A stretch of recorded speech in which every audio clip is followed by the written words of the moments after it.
Picture of Dorian Gray.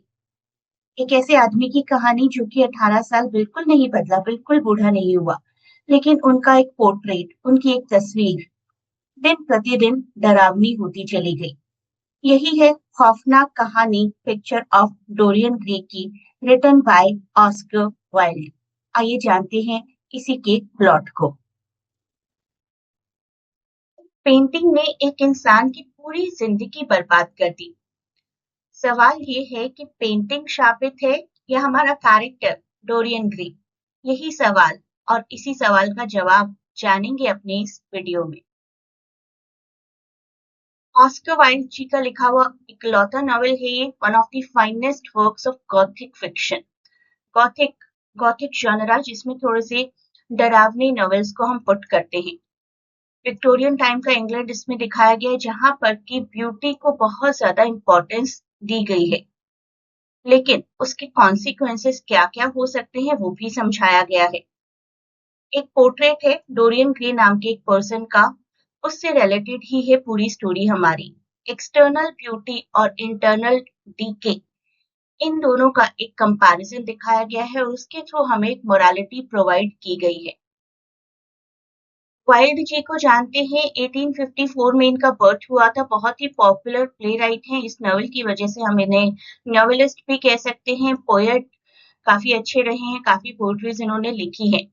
Aesthetic moment, aesthetic का मतलब होता है समथिंग जो आपकी आंखों को लुभाए, आपकी आईज को अपील करे।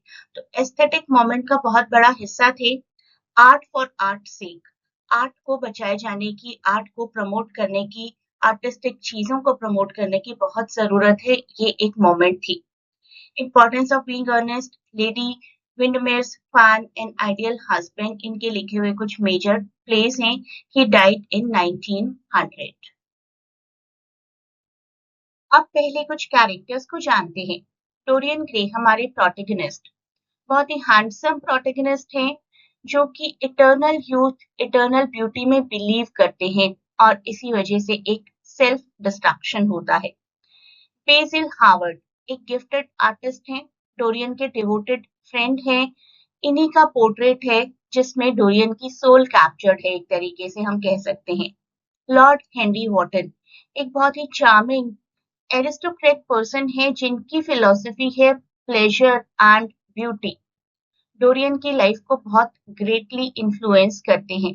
Then there is Sibyl Vane, एक टैलेंटेड यंग एक्ट्रेस हैं who falls in love with Dorian और पहला ट्रेजिक विक्टिम बनती हैं डोरियन की ब्यूटी की फिलॉसफी का।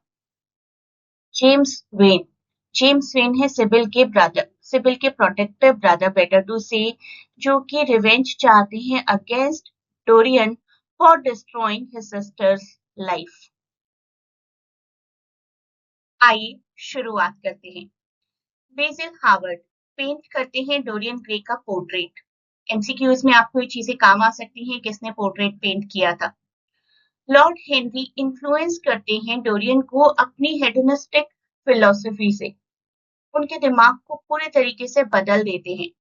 Dorian becomes obsessed with youth and beauty, Dorian को ऐसा लगने लगता है कि एक दिन ये यूथ और ये ब्यूटी खत्म हो जाएगी, इसको अब किस तरीके से प्रिजर्व किया जाए, यही तो सबसे इंपॉर्टेंट है दुनिया में। He wishes that the portrait would age instead of him, कि मैं एज नहीं होऊंगा, मेरा पोर्ट्रेट, मेरी पेंटिंग एज होगी।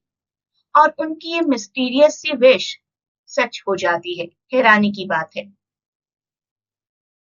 डोरियन को एक एक्ट्रेस सिबिल वेन से प्यार हो जाता है, उसके एक्टिंग टैलेंट को बड़ा एडमायर करते हैं वो और मैरिज प्रपोज करते हैं।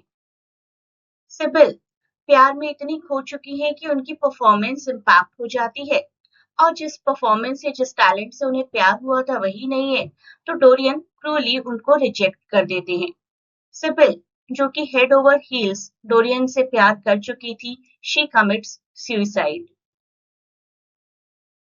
हुआ ये था कि एंगेजमेंट के बाद डोरियन अपने साथ बेसिल और लॉर्ड हार्वे को लेकर आते हैं सिबिल का प्ले देखने के लिए। However, because she is now deeply in love with Dorian, in the real world, she finds the stimulated romance of the stage meaningless. तो स्टेज पर वो अच्छा परफॉर्म नहीं कर पाती है. She delivers a terrible lifeless performance as Juliet, जो कि हमारे प्रोटेगनिस्ट को बिल्कुल पसंद नहीं आता. जैसे जैसे डोरियन अपनी लाइफ में आगे बढ़ते हैं, लोगों के साथ क्रूअल होते चले जाते हैं, उतने ही क्रूअल एक्सप्रेशंस उनके पोर्ट्रेट के फेस पर आ जाते हैं. डोरियन को ऐसा लगता है कि मेरे जो पाप है, मेरे जो दुष्कर्म है, वो मेरी पेंटिंग में रिफ्लेक्ट हो रहे हैं. पेंटिंग को वो सबसे छुपाना शुरू कर देते हैं और अपने हिसाब से अपने प्लेजर्स को एंजॉय करते हैं. 18 साल बीत जाते हैं. डोरियन बिल्कुल यंग, बिल्कुल हैंडसम बने ही रहते हैं. बेसिल, जिन्होंने पेंटिंग की थी, वो क्वेश्चन करते हैं डोरियन के लाइफस्टाइल को. डोरियन उसके बाद उन्हें अपना करप्टेड पोर्ट्रेट दिखाते हैं, जिसको देखकर बेसिल बहुत डर जाते हैं और डोरियन को कहते हैं कि तुम्हें पश्चाताप करने की जरूरत है. डोरियन बेसिल को ही मार देते हैं ये सब सुनकर. एलन कैंपेल उनके एक एसोसिएट हैं जो इस मर्डर के सारे एविडेंसेस को डिस्ट्रॉय कर देते हैं. एलन कैंपेल को बॉडी मिटाने के लिए मजबूर किया जाता है by Dorian Gray. Alan Campbell knew about some chemicals जिससे कि बॉडी बॉडी को आराम से डिकम्पोज किया जा सकता था. तो डोरियन किसी वजह से उन्हें ब्लैकमेल करते हैं. वो वजह हमें नहीं दिखाई जाती है. Most probably Dorian was either included in homosexuality, और शायद कभी ना कभी उन्होंने किसी और बॉडी को भी इस तरीके से केमिकल यूज करके मिटाया हो जिसके बारे में डोरियन ग्रे को मालूम हो. हमें क्लियरली नहीं बताया जाता है, लेकिन एलन एलन वो सब कुछ करते हैं जो उन्हें डोरियन करने को कह रहे हैं, because he is being blackmailed. और बाद में एलन भी सुसाइड कमिट कर लेते हैं. इसी बीच सिबिल का भाई जेम्स लगातार डोरियन की तलाश कर रहा है. डोरियन से बदला लेने का इंतजार है उन्हें, और एक बार वो डोरियन तक पहुंच भी जाते हैं और डोरियन अपनी यंग शक्ल का फायदा उठाकर बच निकलते हैं. सिबिल के भाई के दिमाग में पुट कर देते हैं कि डोरियन तो अभी बहुत बूढ़े हो चुके होंगे, 18 साल हो चुके हैं, I can not be Dorian. लेकिन सच सामने आ ही जाता है और जेम्स उनका पीछा करने लगते हैं. किस्मत का खेल देखिए, जेम्स की ही मौत हो जाती है एक हंटिंग एक्सीडेंट में. कुछ देयर इज अ ग्रुप जो कि हंट कर रहे थे और वो गलती से जेम्स को ही मार देते हैं. This person James was hiding in a thick bush. एक हंटर ने गन फायर किया, not knowing that James was there, और बुलेट ने उनको हिट किया and James was killed by mistake, by accident. Dorian थोड़ी बहुत कोशिश करते भी हैं अपने आप को रिफॉर्म करने की और बार बार जाकर देखते हैं क्या मेरा पोर्ट्रेट बदला, क्या मेरे पोर्ट्रेट के क्रूअल एक्सप्रेशंस ठीक हुए. लेकिन उनके सेंस इतने ज्यादा हैं कि पोर्ट्रेट उनका अगली अगली अगली बनता ही चला जाता है. डोरियन ये मान चुके हैं कि अब उनका रिपेंटेंस, अब उनका पश्चाताप पॉसिबल नहीं है. वो पोर्ट्रेट को ही स्टैब कर देते हैं और उसके बाद उनकी डेथ हो जाती है इमीडिएटली और पोर्ट्रेट की ब्यूटी वापस आ जाती है. तो क्या क्या कंक्लूजन हैं? No one can escape consequences forever. ये नॉवल हमें सिखाता है कि हम अपने कर्मों का परिणाम भोगते ही भोगते हैं, बच नहीं सकते. और बाहरी खूबसूरती बहुत डेंजरस हो सकती है. ये पोर्ट्रेट मिरर करता है डोरियन की आत्मा को, उनकी सोल को. सोल तो दिन प्रतिदिन करप्ट होती जा रही है ना. सिन इवेंचुअली डिस्ट्रॉयज द सिनर. हमेशा ऐसा होता ही है. और एक्सटर्नल अपीयरेंस आपके अंदर के सिन को, आपके अंदर के करप्शन को हाइड नहीं कर सकती. अब कुछ एमसीक्यूज जो कि पास्ट एग्जाम्स में आ चुके हैं, आप मुझे कमेंट्स में आंसर करिए. Which character is forced by Dorian into dissolving Basil Hallward's body with acid? Correct answer जो भी आपको इन ऑप्शंस में से लगता है मुझे बताइए. And one more.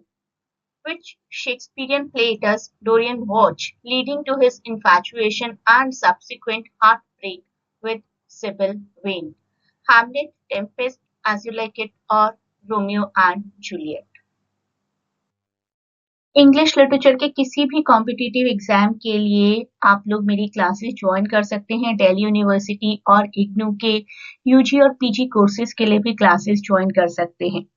The link to get connected is given in description. Telegram link है, वहां पर आप इंक्वायरी कर सकते हैं। Good luck for your exams.